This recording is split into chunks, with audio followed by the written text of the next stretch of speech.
Welcome to Mind Unveiled. We continue with our Tartaria Explained series, where we attempt to put together the different pieces. We know many who follow us will be familiar with these concepts, but there are still many who refuse to look into the subject because a proper presentation is yet to be made. This is our attempt to achieve that goal. We hope to inspire curiosity into those of you who may be beginners into this subject. This is going to be our new style. I think it's kind of interesting, you know? We want to keep our egos removed from the channel, but with the avatars, we can be more expressive in our presentations as we speak. Also, while we might have these digital 3D bodies now, we're most definitely not artificial intelligence of any kind. Right? We get the funniest comments sometimes. There are people that think we're computer-generated voices based on machine learning. You'd think we'd make fewer errors if we were robots. Anyways, let's begin. Let's start off with a quick recap. So my first video was on Tartaria and the Irish, and that got removed by YouTube. And it's okay because it's all up on the website now at mindunveiled.com, but to be honest, I'm not really sure why it got removed. They were really vague, but I think it's because I mentioned some names, so this time I'm only going to be referencing groups in a historical sense. Plus, warning, the following material may be sensitive to your perception of reality. Please do not watch if you're easily offended. The first video on Tartaria was about the connection between the ancient Irish and Tartaria. The second video was on the Phoenicians, but it's very vague and mostly centered around the Mormons. Now we can continue to something that we're definitely not taught in schools, and that is that the Phoenicians had settled in the American continents far before Columbus. We are taught that California was founded by the Spanish in 1542, and yet if we read what Cabrillo wrote about the islands of California, he states, "Yet, wild and desolate as they now are, Cabrillo says that in the 15th century they were densely peopled by a superior race, and that the mainland was dotted by villages. The children of the islanders are described by early navigators as being white with light hair and ruddy cheeks, and the women as having fine forms, beautiful eyes, and modest demeanor." The whole story of California as we know it is not taught accurately in schools. It's funny, Disney actually had an attraction called Golden Dreams starring Whoopi Goldberg as Queen Calafia. I wish I could show it here, but you can still find it on YouTube showing the short film. It starts with Calafia guiding you through a journey of the history of California. They're telling you truth mixed with lies. She says she's the spirit of California, and one of the first things that I thought was weird is that she says that when the Spanish landed, they landed on shaky territory, implying that there was a great earthquake. They missed a big part of the story though. Who is Queen Calafia and where did this name come from? It comes from a Spanish romance fantasy novel named The Adventures of Esplandian that was published before California was found. Here's what mainstream history says. The Adventures of Esplandian is the fifth book in a series of Spanish chivalric romance novels by Garcia Rodriguez de Montalvo, which began with Amadis de Gaula, an even older series. Las Sergas mentions a fictional island named California inhabited only by women and ruled by Queen Calafia. When Spanish explorers learned of an island, actually a peninsula, off western Mexico rumored to be ruled by Amazon women, they named it California. From BigThink.com. When a mountaineer from Hernan Cortez expedition into Mexico in 1533 discovered the peninsula that today is known as Baja California, followed by a visit to the southern tip of the peninsula by Cortez himself, the Spanish conquistadors thought they had stumbled upon the legendary California described in Montalvo's novel, not quite comprehending that the literary creation was entirely fictional. Okay, well, why would Cortez believe in the story? It's because it's based on truth. Give me time and I will break this step by step, but there are many pieces to the puzzle. I have to lay out many factors before I can make this very clear. From Wikipedia, quote, "The island of California is one of the most famous cartographic errors in history. It was propagated on many maps during the 17th and 18th centuries, despite contradictory evidence from various explorers." Okay, well, I'm calling BS. There's a cover-up happening. First off, what are all these islands on the shore? You're telling me these are mistakes too? They could have easily found out this information. Look at all the colonies that they supposedly have set up. Why did the Spanish leave? Disney insists that it has something to do with earthquakes. Well, there's more than the idea that California is just an island. That's just the start. There is no error. Argument 1.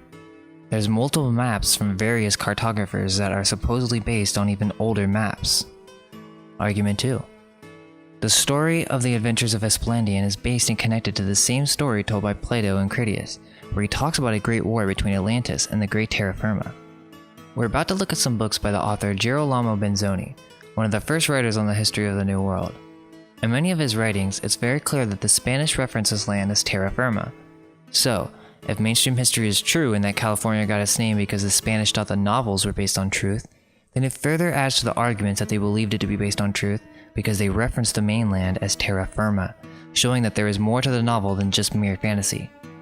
Argument 3.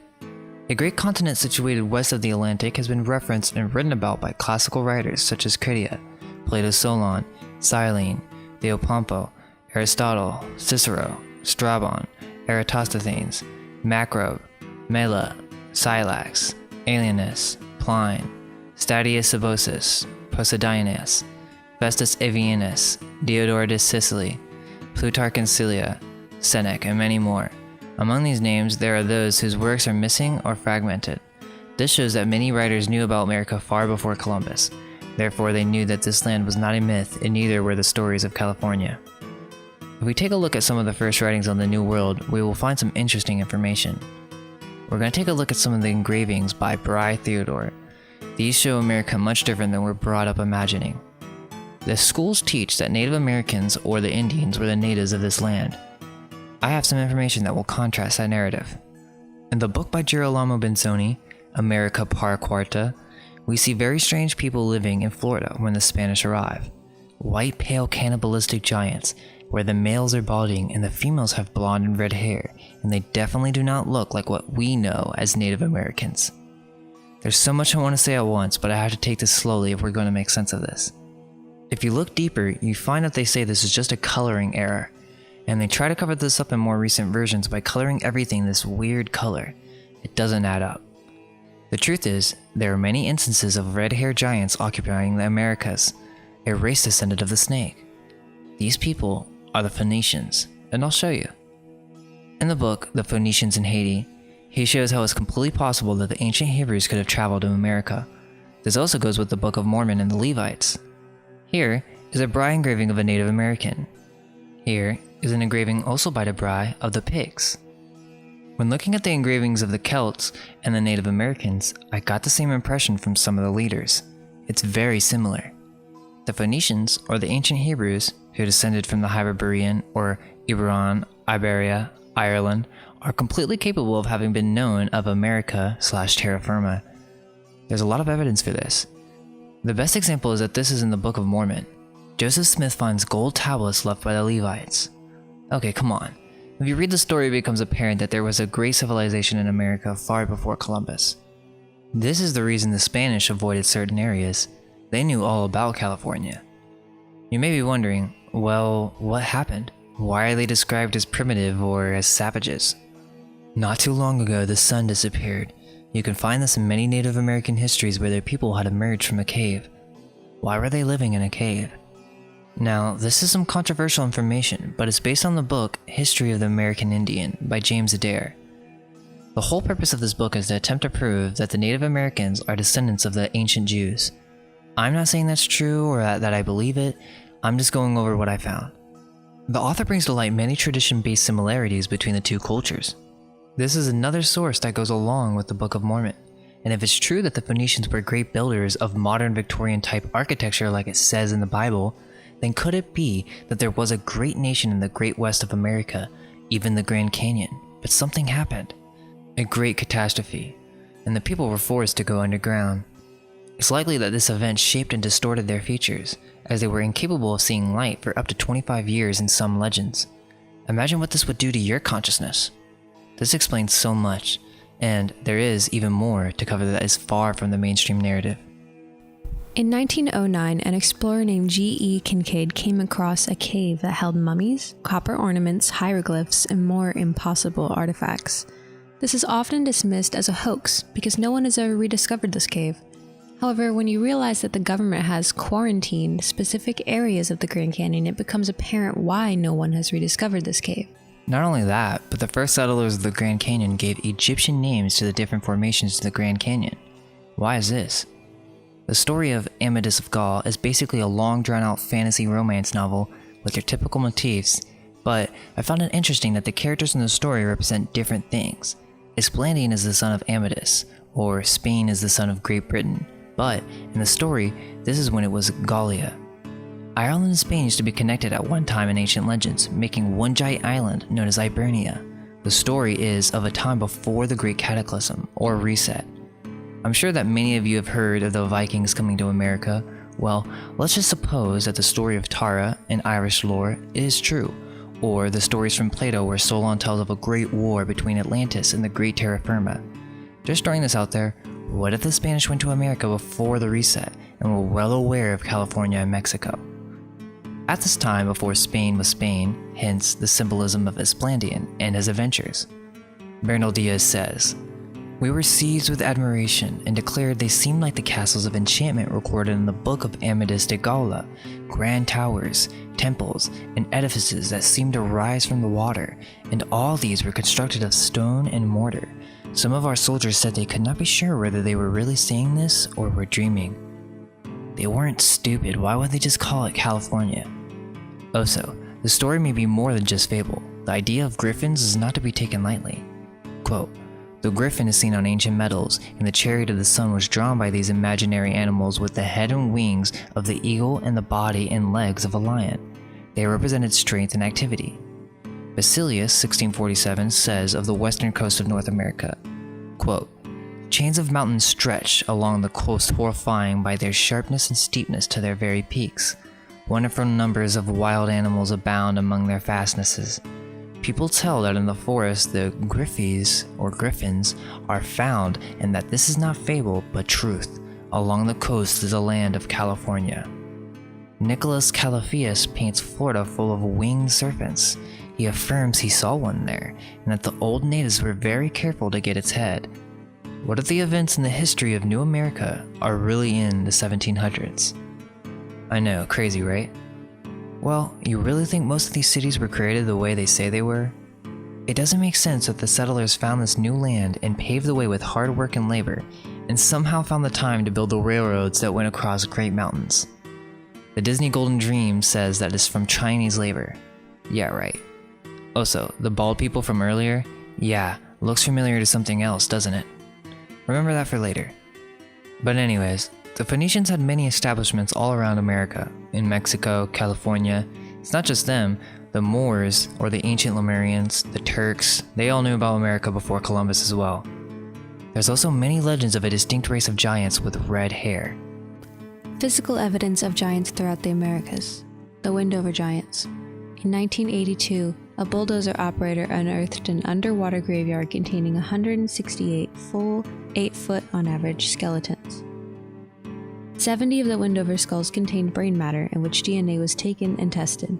Surprisingly, the DNA did not match any of the surrounding American Indian tribes. Joseph Lorenz, a geneticist from Cornell Institute for Medical Research, too was seeking the DNA markers that distinguish Native Americans inside the DNA samples taken from the bones of the Wendover mummies. Once he compared the DNA to present European peoples, he stated the following: "I went back to the screen, and I looked at the sequences again. The first person's DNA, it looked European. When I looked at the second one, it also looked European. When I looked at the third, fourth, and fifth, it was slightly different from the first two, but they looked European." It is assumed by some academics that this was some kind of mass murder, as the necks of the bodies were all broken and faced north. However, upon further examination, it was concluded that this was done post-mortem. Not only that, but it was discovered that many of the children were found to be holding small toys in their arms. One body of an elderly woman was discovered to have broken and healed many bones throughout her lifetime, implying that this society had the resources to care for her into her old age. Though it's claimed to be the site of a mass murder, none of the bodies show signs of having died any violent deaths. Lovelock Cave. An example of actual living giants from our modern era is the Lovelock Cave account, in which a tribe of white giants were said to be living. The rumor goes that the Paiute and Shoshone tribes spent many years battling this tribe of reddish-haired giants until finally conquering the last of the numbers in Lovelock Cave. The Paiute and Shoshone placed some burning bush at the entrance of the cave and allegedly suffocated the last of them. It is said that the surrounding European settlements disregarded the events as pure fancy. That is until several years later when a mining team collecting bat guano discovered not only storage pits in the cave, but tool hunting decoys, oversized shoes, and giant human skulls and bones. There were a whopping 20,000 artifacts discovered at Lovelock Cave. The idea that this could have been a hoax is more ridiculous than the idea that these artifacts were created by giants. In many states, we have these strange, massive hills, sometimes called Indian mounds. In the 19th century, many people reported digging into these mounds and unearthing giant skeletons ranging 7 to 10 feet in height. In the mid to late 1800s, many reputable sources reported on these findings, including the New York Times. It's likely that common knowledge was much different during this period. Despite the fact that Native Americans nearly all have giants in their history, we are still told in school that things like this are fantasy. This intentionally paints the Native Americans as mindless savages who could not differentiate between fantasy and reality. Nowadays, these mounds are now protected sites and are said to be very sacred to the Native American cultures that allegedly built them. When questioned about these matters, organizations like Nat Geo and the Smithsonian Institution divert the conversation from giants into giantism. This is a shallow attempt at covering up what cannot be unseen. Giantism in humans is statistically very low, about 0.000007%. So, in order for them to explain all the giant bodies that they found, they would have had to have dug up 2.5 million bodies in order to have come across that many deformed skeletons. If those points don't catch your interest, then consider the fact that we have this quote from Abraham Lincoln that states, "The eyes of that species of extinct giants whose bones fill the mountains of America have gazed on Niagara as ours do now." What do we see when we look over the writings that were left down to us? When you see coat of arms, this is symbolism left for the initiates. We see these symbols all over the books of New America, but tell me this, why do they not teach these books in schools? It's one of the first books on America, shouldn't we see how incorrect they were? Well, these symbols are Phoenician symbols, and you'll see them all over architecture. In the Tartaria community on YouTube, the idea is that the Phoenicians are these controllers that basically took over everything and rewrote history. That may be the case, but the idea is that they didn't build the architecture. The Tartarians built it, and the Phoenicians kind of cleaned it up and added their own symbols. But I see these symbols more of a cause of the Venetians, not the Phoenicians. The Phoenicians is one of the great races that established colonies all around the world. In the Bible, there references the great builders of the Temple of Solomon, where again, in the Venetian engravings, you will see their symbols all over the buildings. The Venetians are the one most likely taking over ancient Aryan architectures and making it their own. Quick summary on how this could be so. To understand the evil that is Venice, we must look at the great poet's portrayal of the unbelievable duplicity that Venice represented. Works by Marlowe and the Jew of Malta, and by Shakespeare in The Merchant of Venice, and especially in Othello, the Moor of Venice. This is by no means an attack on any group of people. We're just looking at history and coming to certain conclusions. Please don't take anything I say as truth. Do your own research. Venice worked with the Turks to create a republic of usury and slavery. Contarini is a key figure for Venice in its war against humanity. Contarini was trained at Padua University, the son of one of the oldest families in Venice. Every Venetian oligarchy family sent their children to Padua University to become trained Aristotelians. To understand Venice, you need to understand that Aristotle is pure evil. Aristotle is almost unreadable, so what made his work so influential on Western civilization? Aristotle is a thoroughgoing defense of oligarchical society. In his politics, Aristotle is most explicit. His theory of the purpose of politics is to maintain inequality. The very basis for Aristotle politics is the maintenance of the master-slave relationship because it is, as he asserts, natural. Quote, that one should command and another obey is both necessary and expedient. Indeed, some things are so divided right from birth, some to rule, some to be ruled. It is clear then that by nature some are free, others are slaves, and that for these it is both just and expedient that they should serve as slaves. I'm not saying anyone did anything, there's nothing offensive about this. We can look at these events in history and just study the writings of some of these key figures. It becomes very clear what their intentions are. These quotes are not taken out of context either. It is true that even Plato makes a case for slavery, but unlike Aristotle, Plato bases his state on the idea of justice. Just compare Aristotle's politics with Plato's Republic, where Plato from the very beginning launches a diatribe against arbitrary power. I contend that the reason that Aristotle was so widely influential in Venice is that Venice was a slave society based on the principle of oligarchism. In another video, I will have to completely break down what's going on here, but basically this ideology spread into England through Paolo Sarpi. This phase can be understood as the fight between Giovanni, young houses, and Vecchi, old houses. In this phase, a very radical faction took over. Paolo Sarpi was normally a Servite monk who was exceptionally talented, yet he was much more. He was the leading organizer of the Giovanni.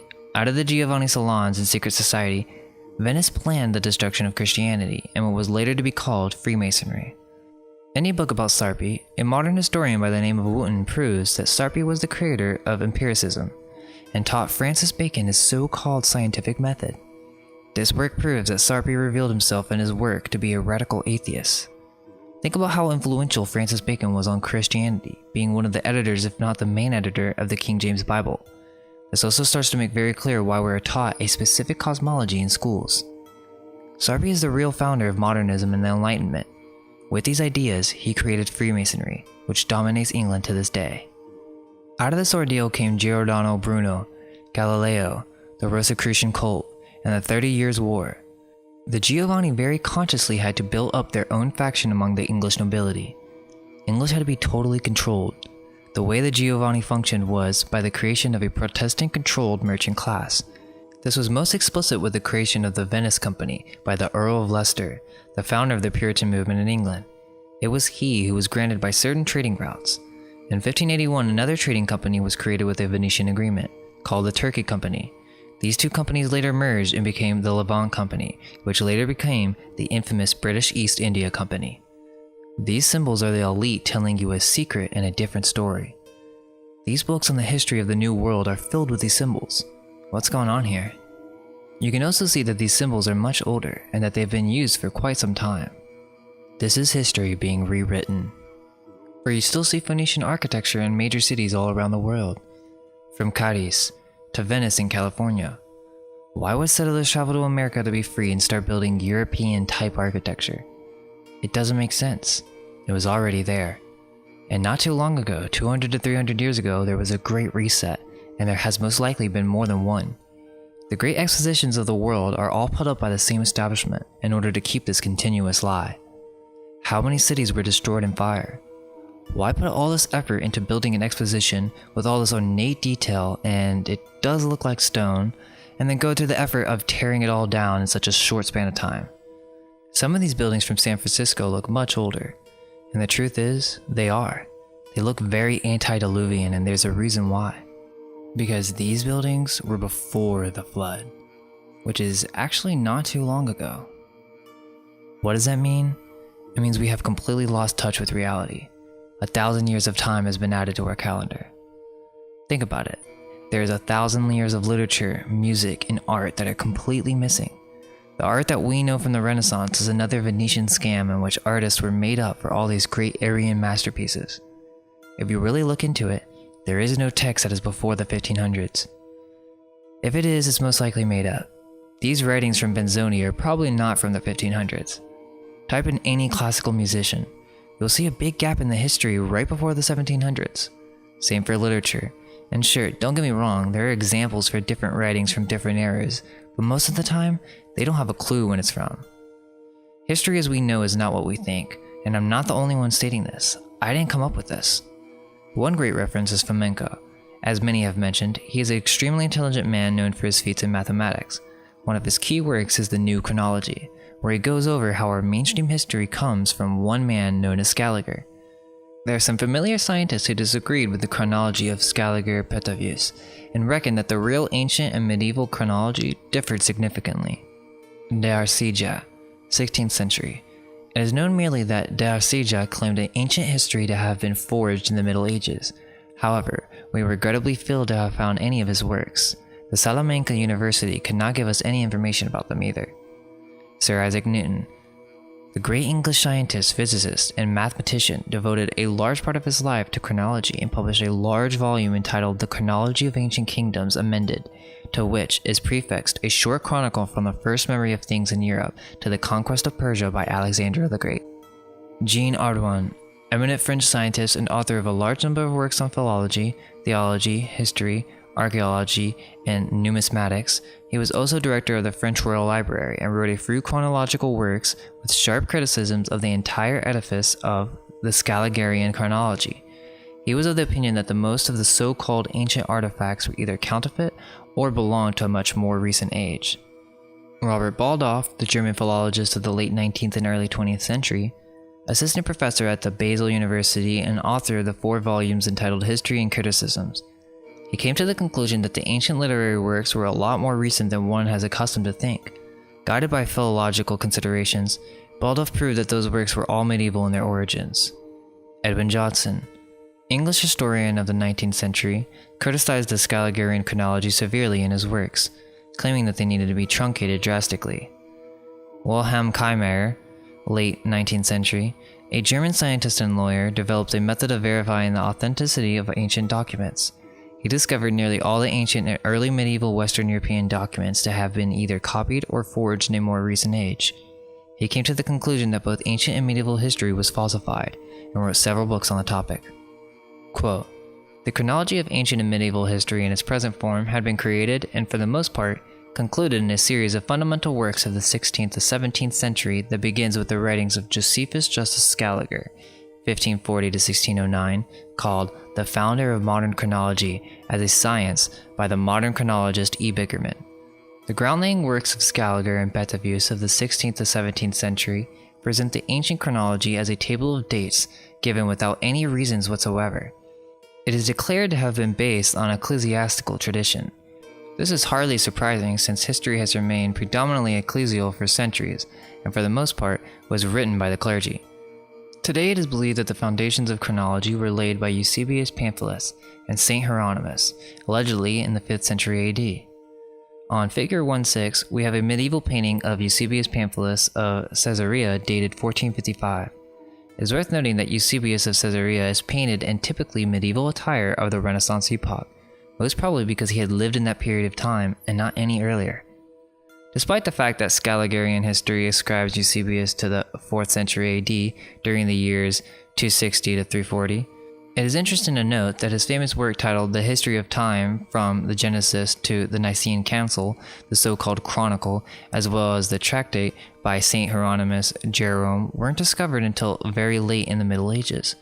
Apart from that, historians say that the Greek original of Eusebius is only available in fragmentary forms nowadays, and it is complemented by the ad libitum translation made by Saint Hieronymus. It is very significant that the Scaligerian chronology was initially created with the paradigm of the Western European Catholic Church, which had remained in its firm control for a great amount of time. Many eminent Western European chronologists of the 16th and 17th century have belonged to the clergy. Scaliger, for instance, was a theologian. Tischendorf, the founding father of paleography, was a doctor of divinity. Dionysius Betavius, a Jesuit and an author of several theological writings. This whole idea that the Greeks and Romans are the civilizers of society is a complete lie. He says that the events in the Bible are far more recent than you can imagine. The Old Testament is actually more recent than the New Testament, ironically. The events in the Old Testament are actually from less than 500 years ago, according to Fomenko. The new chronology offered by Sir Isaac is a lot shorter than the consensual chronology of Scaliger. Newton moved most of the events dated as preceding the epoch of Alexander the Great forward in time, closer to us.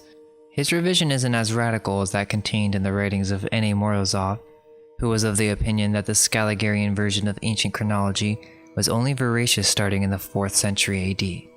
Let us mark that Newton did not go further in time than the BC AD mark in his research. The first researcher of our time who had raised the issue of providing scientific basis for the consensual chronology in its fullness and quite radically was Nikolai Alexandrovich Morozov. In 1907, N.A. Morozov published a book titled Revelations in Storm and Tempest, where he analyzed the dating of the New Testament apocalypse and came to the conclusion that contradicted the Scaligerian chronology. In 1914, he published The Prophets, which contained a radical revision of the Scaligerian datings of the biblical prophecies. In 1924 to 1932, N.A. Morozov published a fundamental work, Christ, in 7 volumes. The initial name of this opus had been The History of Human Culture from the Natural Scientific Point of View. It contains detailed criticisms of the Scaligerian chronology. The important fact discovered by Morozov was that the consensual Scaligerian chronology is based on an unverified concept. Having analyzed a great body of material, Annie Morozov put forth and partially proved the fundamental hypothesis that Scaliger's chronology had been expanded arbitrarily as compared to reality. This hypothesis was based on the tile repetitions that N.A. Morozov had found, namely tile texts that apparently describe the same events, but are dated differently and considered unrelated in our time. The publication of this work caused vivid discussions in the press, and its repercussions can be found in contemporary literature. There had been a number of rational counter-arguments, but the critical part of Christ remained indisputable in its entirety. N.A. Morozov did not go further than that of the 6th century AD in time, considering the consensual version of the chronology of the 6th to 13th century to be basically correct. We shall yet see that this opinion of his turned out to have been gravely erroneous. Quote, "Before the 13th and 14th century, the devices for time measurement were a rarity and a luxury. Even the scientists didn't always possess them. The Englishman Valcherius was lamenting the lack of a clock that afflicted the precision of his observations of a lunar eclipse in 1091. Quote, "The clocks common for medieval Europe were sundials, hourglasses, and water clocks, or clepsydrae. However, sundials only were of use when the weather was good, and the clepsydrae remained a scarcity. In the end of the 9th century AD, candles were widely used for timekeeping." Modern historians base their observations of the Scaligerian chronology believing that medieval authors had attained a state of great confusion in what concerned both concepts and epochs due to their alleged ignorance, and that they had confused the ancient biblical epoch with the medieval one. Medieval painters, for instance, kept portraying the biblical and the ancient characters in typically medieval costumes. However, another point is viable, one that differs from the traditional love for anachronisms explanation. Namely, that all the statements made by the medieval chronographers and artists may have reflected reality, and we consider them to be anachronistic because we follow the erroneous Scaligerian chronology. The oldest, more or less complete copies of the Greek Bible are the manuscripts of Alexandria, Vatican, and Mount Sinai. All three manuscripts are dated as the second half of the 4th century AD. The codex language is Greek. The least is known about the Vatican Codex. Nobody knows how the artifact manifested in the Vatican around 1475. The Alexandrian Codex is known to have been given to the English King Charles I by the Patriarch Cyril Lucaris. So, the three oldest codices of the Bible only surface after the 15th century AD. What we know for certain is that the history of these documents can be traced as far back as 1475 AD. In other words, no other, more or less complete, ancient Greek Bibles exist. There are no Hebraic manuscripts of the Bible predating the 9th century AD in existence, although those of more recent time, primarily the middle of the alleged 13th century AD, are kept in many national libraries. The oldest Hebraic manuscript is a fragment of the Books of Prophets and is dated to 859 AD. One of the two second oldest manuscripts is dated to 916 AD and contains the Books of the Prophet. The other is dated to 1008 AD and contains the text of the Old Testament. The Scaligerian history insists that all the events concerning the biblical patriarchs occurred precisely and exclusively on the territory of the modern Mesopotamia and Syria. Nevertheless, it is immediately acknowledged that as to what concerns the identity of the patriarchs Abraham, Isaac, and Jacob, one can just reiterate that the information obtained as a result of the most fruitful excavations in Syria and Mesopotamia was extremely meager or simply non-existent. Furthermore, the Scaligerian history is of the opinion that all of the events involving the biblical Abraham and Moses occurred on the territory of modern Egypt. It is evasively stated that, quote, "The historical intensity of this tradition is not confirmed archaeologically, but its historical plausibility is, together with an account of the circumstances that may have been setting the patriarch's biography. Archaeology as well as the historical sciences in general can find no proof to the biblical legend about the Egyptian slavery of the Jews. The Egyptologist Wilhelm Spielberg tells us that what the Bible tells us about the plight of Israel in Egypt isn't any more of a historical fact than the accounts of the Egyptian history related by Herodotus. Archaeological research shows that the books of the Old Testament have no archaeological proof of their localization and dating as suggested by the Scaligerian tradition. Thus, the entire Mesopotamian biblical theory becomes questionable. Fomenko's work is very dense and it would take me an entire series to cover. However, just know that there is much more to this than just mere fancies. Yet with the Vatican holding 50 miles worth of archived documents, it makes you wonder what they could be. The rational skeptic will say they're just boring papal records. Duh, yes, I'm sure there's some papal records, but 50 miles worth? That would imply that human history has gone on far longer than we've been told. Here's the thing, I know many already in the rabbit hole understand this information, but I want to make it more widespread. It really comes down to an understanding that there might have been a cataclysm in the past, and that maybe it had some type of intelligence. Maybe, just maybe, this could be controlled by certain individuals. I'm not pointing fingers, but I'm just saying that there's a group of people that probably are not who you think they are. That's all I'm going to say. But let's continue. We all know the Bible stories of the flood. There's also the Greek myths of the stories of Niobe and Pheronius, but these myths are all around the world. There is a cataclysm of water and of fire, and there will be many more, says Solon. It's not a crazy idea. Basically, a group of individuals survived the cataclysm and took their chance to conquer the terrestrial paradise, or the ancient legends of California, which are probably not so ancient. After the Great Cataclysm, the Spanish returned once again to the land, now being ruled by an outside nation, which, only having older documents, were not yet sure what was going on. They went to explore the Great Terra Firma, but they find bald, white cannibals with great strength and great stature. Also, the females are in rule like in the stories. What if before the reset, the occupants possessed advanced technology, and after the reset, this led to EMFs pervading the land? You can tell that they were well aware that they were balding, and that this is not just artist error, because in another book, they're cutting off the other tribe's scalps and wearing their hair as hats. Also, to show the connection between the Phoenicians, this ritual of pouring gold into the mouth in this manner is exactly the same thing as shown in this old book on the destruction of the Tower of Solomon, again, establishing the connection. But back to what I was saying about technologies. A lot of these ancient buildings in America that we know and call historic buildings have these different types of energy devices on their tops. Also, the founding fathers had to wear wigs. This is never fully explained in the schools, and it makes me wonder if it has anything to do with these white cannibals. Again, people refuse, but the founding fathers are most likely not what we think. I mean, come on, Benjamin Franklin discovered electricity by tying a key to a kite? The stories they tell us. And what about Mount Rushmore?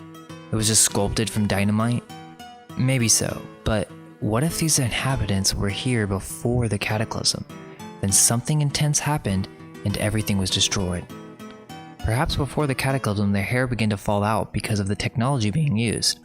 Electricity and photography are likely much older than we are led to believe. They had ways of transferring electricity without wires, and this led to a buildup of EMFs causing sickness in people. Are these the same people from the Bry engravings but after some great cataclysm? The knights are wearing metal helmets, and I think these would do little to protect from bullets or swords. Was it to protect their hair? They obviously knew that these individuals looked quite sick. What this is a cover-up history document that is taught to Freemasons, as we can all see the symbolism throughout the book. The Mormons did not create the temples that they possessed, they simply found them and dug them out of the mud. Do you know why we don't build in brick anymore? Some people don't realize the complexity of building with stone, and that's the real reason why we don't do it. It's far too much work for these small groups of settlers to have accomplished, and take into consideration that they're telling you in the Book of Mormon that the Phoenicians came to America. As I was researching this, it became clear that some of this Latin is very difficult to translate, and English translations are very hard to come by. I also thought to myself that Latin seems honestly kind of backwards, and it doesn't really add up when you think about it. How could it be a dead language when the Gaelic languages are still alive in some form? I also thought it was very strange that these books are written in Latin and then translated from there. They say Pig Latin has no connection to Latin, but I'm not so sure. Pig Latin is a game played by children to mix up words, and it's also used in programming. But it comes from an even older term known as Dog Latin, where the priest would actually create new words with Latin or even rearrange a sentence. I know that certain words are derived from Latin, but when you put it all together, it doesn't seem like a language that was actually spoken. It seems like some type of code to make you think that all the different languages actually originated from Latin. Hence, Greek, again giving credit to show that the Romans and the Greeks are the civilizers of society. There's a significant amount of evidence to show that many English and Hebrew words are derived from Gaelic. It is said that the Hebrew priest, after the Phoenicians, rearranged the Hebrew alphabet, and in order to keep the power of the language of the Chaldeans away from ordinary man, the numbers were also rearranged, so that the old language that was based on divine symbolism had been corrupted for the masses to use. If this is so, then we can begin to understand how big the lies really are. I don't intend you to accept this as truth, but maybe, just maybe, you will start to question what you really know to be true. Let go of everything you think to be true. Relax the mind and ask the question, do I truly understand what this reality is?